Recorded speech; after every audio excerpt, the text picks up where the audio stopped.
It's a short week, ladies and gentlemen. The Ravens take on the Jets on Thursday Night Football. There's history on the line as well as the division, and we're going to talk about it.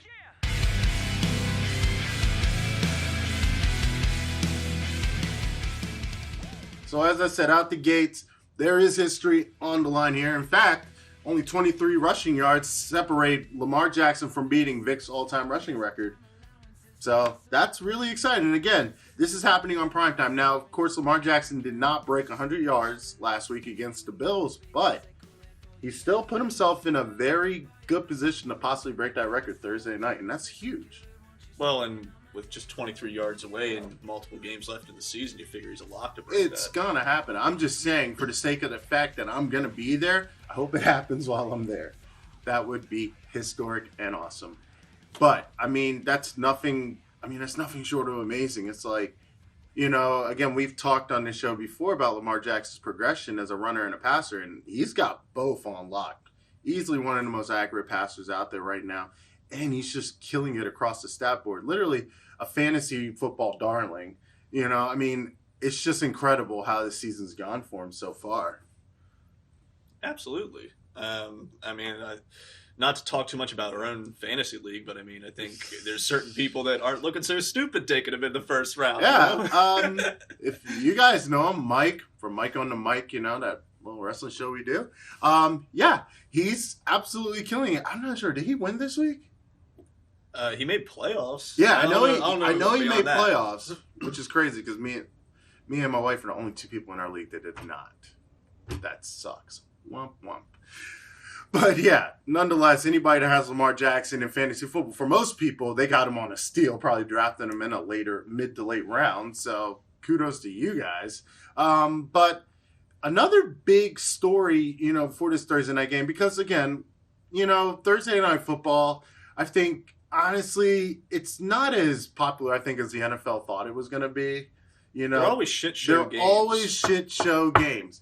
Now, of course, you have the human highlight reel, Lamar Jackson and the, you know, number one ranked Ravens right now playing on Thursday Night Football, which makes there's going to be a lot of eyes on that game. Of course, they're taking on the Jets, which is, it would have been more exciting if it was another team maybe, but I'm not mad about it. I mean, a win. I mean, hopefully a win's a win, you know.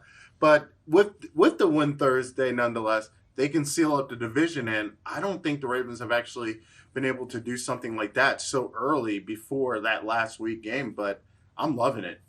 Well, and the question is, what Jets are you going to see? Are you going to see the Jets that took a 34-3 crap on the Raiders, or are you going to see the Jets that lost to the Bengals? Exactly.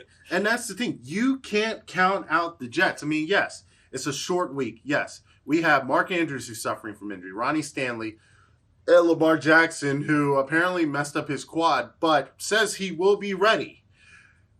You know, a lot of people have asked, should we rest the starters? I say no. Again, this is a professional NFL team. If we start resting starters, I mean, yes. If it was week 17, I would say yes, by all means, go ahead. If the division's locked up, if we have the number one seed, you know, if we can guarantee the fact that we will have a bye week going into the playoffs, yes, I would say do that. But nothing's guaranteed yet, you know? So, yes, play them.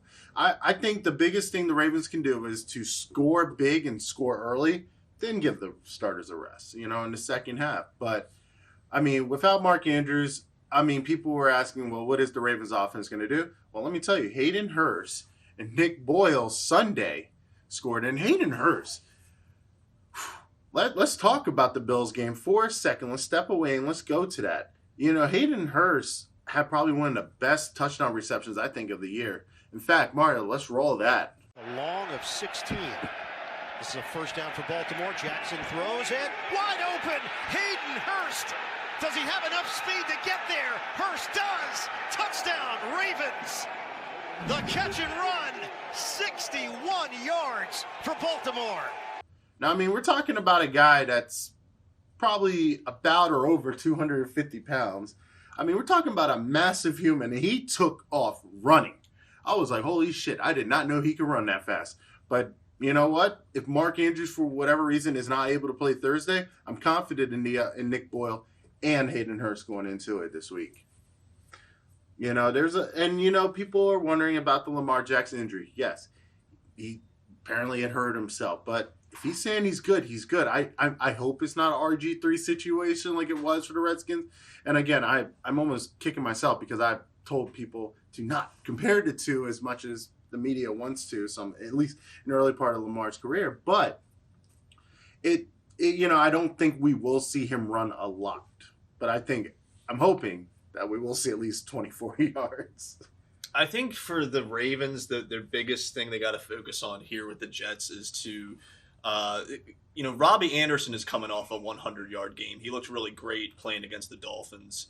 Granted, the Jets are coming off a narrow win to the Dolphins, beating them by only a point, and we know what the Ravens did to the Dolphins earlier in the year. Torch. So on the surface of it, this looks like a cake matchup that the Ravens should be able to easily handle this team. But like you said, you can never write off a professional football team. And so I think, going into game planning for this, you got to take away the big plays. You got to take away Robbie Anderson and any potential for big plays.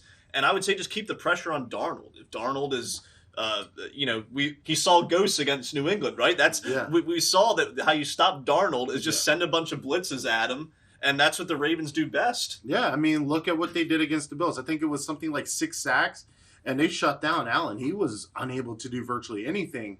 And I think with our defense playing the level they are, I think obviously, I'm just going to say it. I think it should be a win. No question.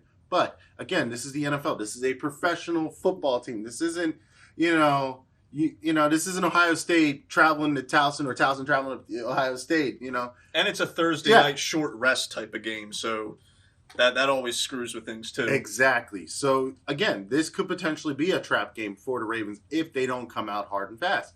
I think that's going to be most important. If they can come out fast, boom, it's a wrap. I don't think the Jets have the players and the skill to make up for a big deficit. I mean, we saw the Patriots barely could, and they did not. We beat them. I think, though, we saw what we've done to Houston. We saw what we've done to Miami. And I think with the way the Ravens defense plays and the way the offense just smash mouth football, there's no way in the world. If the game gets up, like we're talking like 21 points by half, Jets aren't coming back.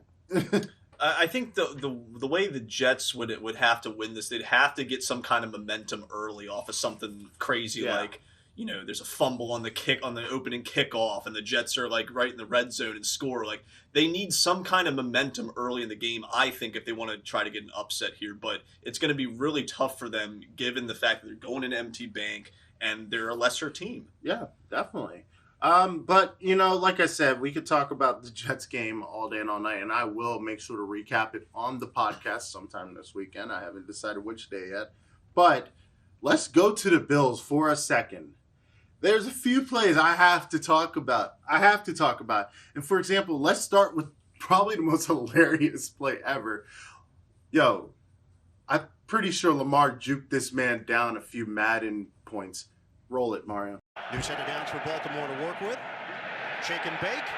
Jackson. The acceleration, and Jackson takes it to the 25-yard line. Now that appears as if Jackson might lose yards. But Lamar Jackson with an excellent run, and he has cracked 1,000 rushing yards on the season. And how many ankles has he broken? He sat the man down. And this is just typical Lamar. I feel like week to week, I get hyped over another juke play. And I mean, I don't know what I need to go to Madden and see what his juke rating is because it's got to be like 99. His agility's got to be off the fucking charts because the way he made homeboy go down, nothing short of amazing. And, in saying that, I do have to give the game ball. Now, week to week, we've been giving it to Lamar. But this game ball goes to Marcus Peters. Thank you, Justin Holden and the Rams, for that amazing game-saving pass breakup. Mario, roll that. Shotgun for Allen. Allen steps up, delivers, knocked away. John Brown, the intended receiver, and Marcus Peters makes the play for Baltimore. And that'll slam the door shut. Well, that's why the Ravens went out and traded for Marcus Peters. Watch this play on John Brown. Left hand to knock it away. No interference. Very cool as Peters expecting the slant route from Brown. I mean, you break up the play, you win the game, and then you go chug a beer with the fans. How fucking awesome. You know? So, yeah, that does it for our episode. Whether you're listening on the podcast or watching on YouTube, thank you for tuning in. Don't forget to like and subscribe. We got another episode this week of Split Decision, so stay tuned to that. Plus, we have a couple more podcast shows coming up this week. As always, thank you for tuning in and stay tuned.